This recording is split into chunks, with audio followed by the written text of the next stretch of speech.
প্রিয়, স্কুলে কলেজে আপনি টুকলি করেছেন, কোন রকম ভাবে পাস করেছেন। যখন আপনি খ্রিস্টের ভক্ত হয়েছেন, আপনি যখন ঈশ্বরের ভক্ত হয়েছেন, এখানে টুকলি কোনো কাজ নেই। টুকলি কোনো, কারণ ঈশ্বর প্রথমেই বলে দিয়েছে, সাবধান, লোক দেখানো ধর্ম কর্ম তোমরা করো না, যদি করো তার পুরস্কার পাবে। হালেলুয়া।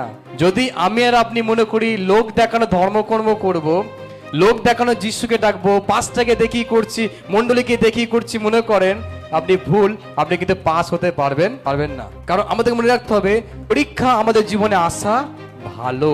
আমি প্রথমেই বললাম, কেন একজন ভক্তের জীবনে পরীক্ষা আসবে। আপনি ভক্তি করেন, ভালোবাসেন, ভয় করেন, ঠিক আছে, আপনি আপনার মতো থাকুন না। তোমার কি দরকার পাশে বাড়ির লোক কি বলা দরকার যে তুমি কেন হালেলুয়া করছো, তুমি কেন চার্চে যাচ্ছ, তুমি কেন এই কাজটা করছো না, তুমি কেন এটা করছো না, কি দরকার তার বলা? সে কি কোনো টাকা পাবে? সে কি তার চালে হাঁড়ি ভর্তি হয়ে যাবে? আপনাকে প্রার্থনায় যেতে মানা করছে বলে সে কি প্রচুর আশীর্বাদ পাচ্ছে? কেউ কি তাকে বিশাল কিছু দিয়ে দিচ্ছে? তাও দেখবেন কেন মানুষ বারবার আপনার পিছনে পড়ে থাকে। আপনি ঈশ্বরকে ডাকছেন, আপনি ঈশ্বরকে ভালোবাসেন, কেন তারপরেও মানুষ বারবার আপনাকে আটকায়? কি কারণে আটকায়? আপনাকে বুঝতে হবে, তার মানে এখানে লড়াই চলছে। তার মানে আপনি যার কাছে আছেন বলে, যে ঈশ্বরের কাছে আপনি ভালোবাসেন বলে, যার কাছে আপনি ভক্ত হয়েছেন, আজ তাকে, তার সঙ্গে আগে লড়াই করতে হবে, তারপরে সে আমার কাছে আসতে পারবে। হালেলুয়া।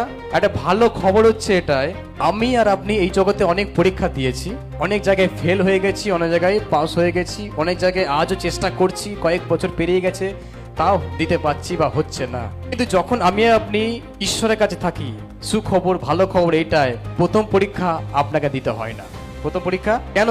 আমি মনে করি যিশুকে ডাকছি বলে, ঈশ্বরের কাছে আসছি বলে, প্রার্থনা করছি বলে বিশাল পরীক্ষা প্রলোভন আমার মধ্যে আসছে। কিন্তু আমাদেরকে বুঝতে হবে, আমরা যে ঈশ্বরকে আরাধনা করছি, ফার্স্ট টু ফার্স্ট আমার ঈশ্বরের কাছে তাকে পারমিশন নিয়ে আসতে হবে। হালেলুয়া। আমি যে ঈশ্বরে ভালোবাসি, আমি যে ঈশ্বরের কাছে ভক্ত হয়েছি, আগে আমার জীবনে কোনো পরীক্ষা প্রলোভন কার কাছ থেকে আসে? পরীক্ষা প্রলোভন শয়তান নিয়ে আসে খ্রিস্ট বিশ্বাসী জীবনে। আর ওই শয়তান যখন আমাকে আপনাকে পরীক্ষা করতে আসবে, তখন সে ডাইরেক্ট আমার কাছে আসার আগে কার কাছে যাবে? কার কাছে? আমি যার ভক্ত, বলুন আমি যার ভক্ত, আমি যার ভক্ত, আমি যার ভক্ত, আমাকে পরীক্ষা করতে আসতে হলে প্রথম আমার তার কাছে যেতে হবে। তার কাছে কি আনতে হবে? পারমিশন নিয়ে আসতে হবে।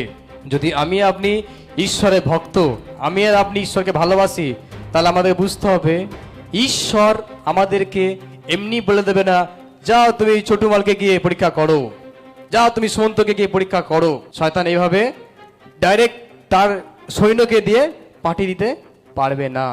কেন? কারণ ছোটু বলুন, সুমন্ত বলুন, আজকে আমরা যতজন আছি, প্রত্যেকজন একজনাকার ভক্ত প্রভু যীশু খ্রিস্টের ভক্ত। হালেলুয়া। যীশু খ্রিস্টের ভক্ত বলে আমি আর আপনি আমাদের প্রত্যেকের জীবনে যখন কোনো পরীক্ষা প্রলোভন আসবে, প্রথম সে আমার কাছে আসতে পারবে না। বিশ্বাসী, ভালো করে মনে রাখুন, আগে পরীক্ষা আসার আগে আপনি বুঝে নিন, যখন আমার কাছে এই পরীক্ষাটা এসছে, তার মানে আমার গুরুর কাছে পারমিশন এ নিয়ে এসছে। Hallelujah, hallelujah. বুঝতে পারছেন কনসেপ্টটা? যখন আপনি আর আমি পরীক্ষা দিচ্ছি, আমি আর আপনি লড়ছি, একজন ভক্ত যখন লড়ছে, তার আগে আমি যার ভক্ত তার কাছে সে পারমিশন পেয়েছে বলে আজকে সেখানে এসছে। আপনাকে কেউ না কেউ বলেছিল চার্চে আসুন, চার্চ সবসময় খোলা সবার জন্য। ঈশ্বরের বাক্য শুনুন, বাক্য শোনার পরে যদি আমরা খিদে পেয়ে যায়, পেট ভরে খেয়ে যাবেন, আপনাকে আমরা ওয়েলকাম করছি। আপনাকে আমরা বলছি, আমাদের চার্চ সবাই কি খাওয়া দাওয়া দেয়, সবাই কি খুব ভালোবাসে। আপনি আসুন চার্চে, এসে বসুন, ঈশ্বরের বাক্য শুনুন, ভালো করে খাওয়া দাওয়া করে বাড়ি যান। তার মানে আপনি একজনকে ইনভাইট করছেন, আপনি একজনকে পারমিশন দিচ্ছেন। পারমিশন, সেই কারণে অনেকজন আজকে আমরা ঈশ্বরের কাছে এখানে এসেছি, বা আগামী দিনে অনেক ব্যক্তি আসবে। কখন আসবে? যখন সে আসার পারমিশন পাবে, যখন সে শুনবে চার্চে আমরা সবাই যেতে পারি। যদি সে শোনে না না চার্চে শুধু বাঙালি যেতে পারে, কোনো আদিবাসী চার্চে আসতে পারবে না, বা শুধু চার্চে আদিবাসী আসবে, কোনো বাঙালি আসবে না, তাহলে এখানে কি হয়ে যাচ্ছে? একটা অনুমতি ব্যাপার হয়ে যাচ্ছে। তার মানে এখানে এই জাত আসবে, এই কাস্ট আসবে, এই ধর্মের লোক আসবে, ওই ধর্মের লোক আসবে।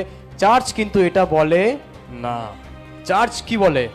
সবাই তোমরা এসো। চার্চ কি করে?